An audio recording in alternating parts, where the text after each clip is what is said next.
देख रहे हो ये त्रिगुणात्मिक सृष्टि है।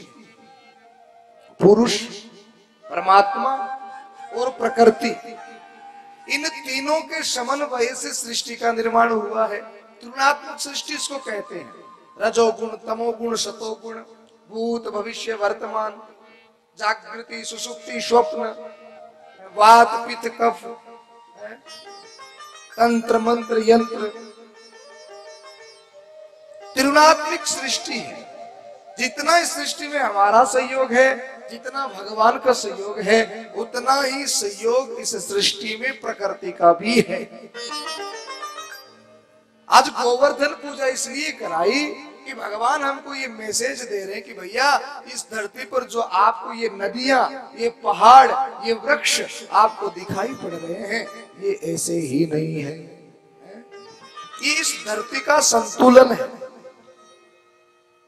धरती का संतुलन है वृक्ष, धरती का संतुलन है पहाड़, धरती का संतुलन है नदियां। और जब ये नहीं रहेंगे तो हम भी नहीं रहेंगे। अभी आपने पीछे देखा होगा टेलीविजन पर 2-3 साल पहले घटना घटित हुई केदारनाथ।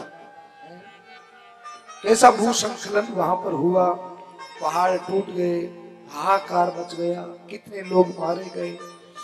ये क्यों होता है? बोले जब हम लोग प्रकृति के साथ में खिलवाड़ करते हैं। प्रकृति के साथ में खिलवाड़ करोगे तो ये होगा। प्रकृति की रक्षा हमारा परम दायित्व है। भगवान कहे ये वृक्ष, ये पहाड़, ये नदियां, ये सब मेरा ही स्वरूप है। वृक्ष जो हमको ऑक्सीजन देते हैं।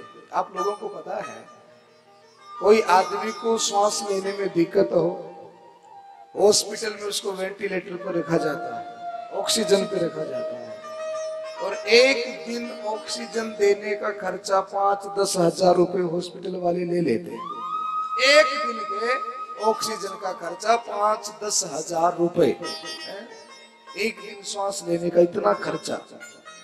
और ये जो वृक्ष आपको दिखाई दे रहे हैं, ये वृक्ष वो ऑक्सीजन हमको रोज मुफ्त में देते हैं, रोज मुफ्त में मिल रही है। तो आज प्रकृति की पूजा का संदेश दिया। बोले महाराज प्रकृति पूजा ही मेरी पूजा है। और यहाँ तक बताया कि अपने जीवन काल में कोई व्यक्ति एक वृक्ष लगावे, एक व्यक्ति को जीवन दान देने जितना पुण्य बताया। अपने जीवन में अपने हाथों से वृक्ष जरूर लगाओ।